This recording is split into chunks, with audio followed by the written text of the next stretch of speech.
Welcome to Business Concern. The topic, wait for the fork. I advocate group decision making, but I'm often asked, what exactly is the role of the leader where there is a group involved?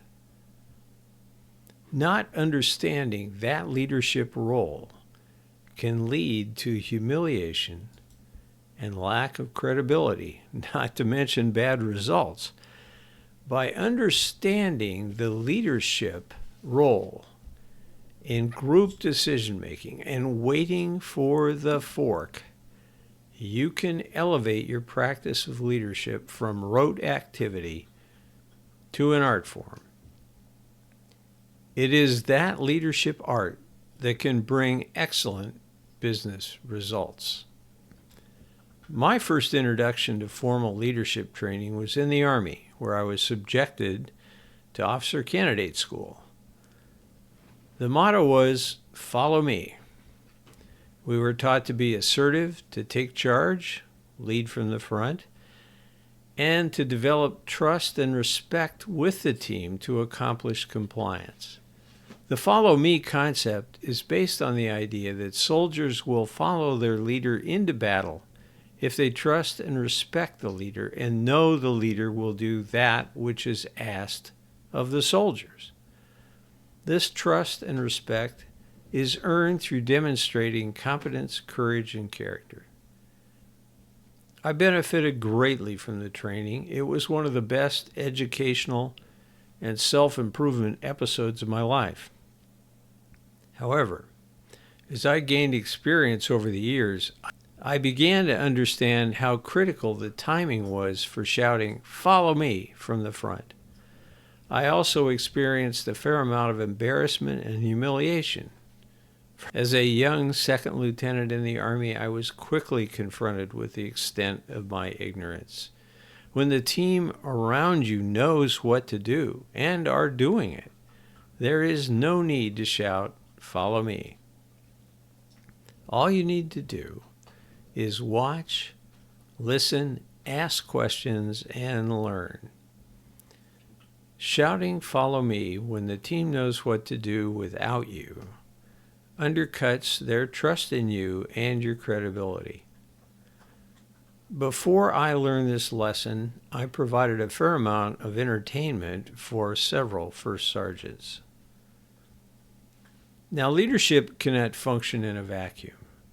For business success optimization, there needs to be an established decision-making structure embedded in the business. The resulting decisions should be documented, communicated, and understood by the executives as they are made. And this is the essence of dynamic planning, the most effective planning method. To make the best decision-making process, a small group of diversely informed individuals should aggregate their judgments and provide that wisdom to the decision maker charged with determining and setting forth the policy. This group should be formed to include elements of diversity, independence, and decentralization. Using a group in the decision-making process does not mean the group makes a decision. Where a group makes the decision, the process is often too slow for most business situations. For the effective business process, group decision-making requires that an individual have the authority and responsibility to make the decision after consultation with the appropriate group. It is not always clear how that individual, the leader, evolves in the group decision-making process. When you pay attention to what is happening with your team as decisions are made, there will come a time when there's a void.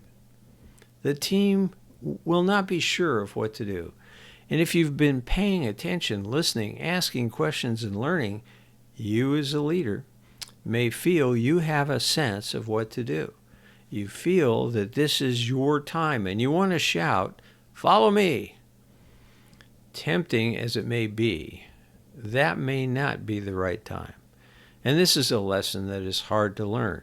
You may think you know what to do and want to demonstrate that, but rest assured you do not know enough to shout, "Follow me," and go charging on, not sure whether your team is following.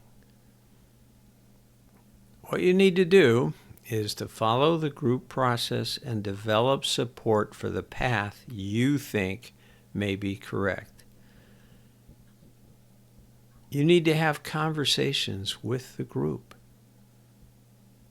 The lesson to be learned is that of exercising humility in dealing with the emotion that you feel, that you know what to do, and recognizing the possible reality, perhaps not adequately perceived by you, that you do not know what to do.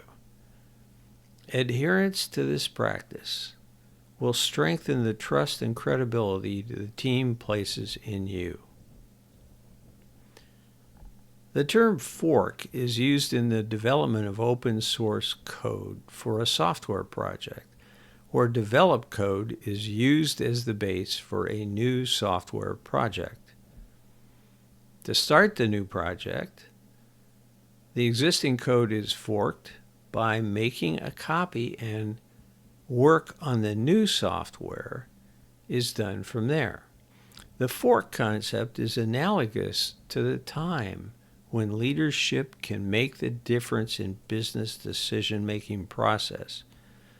If you've watched, listened, asked questions, and learned, as well as refrain from stating your belief rather than cultivating a group concept, then when something new becomes your vision, that background can allow you to fork, use that which has been developed, and take the team with you to build the new vision upon it.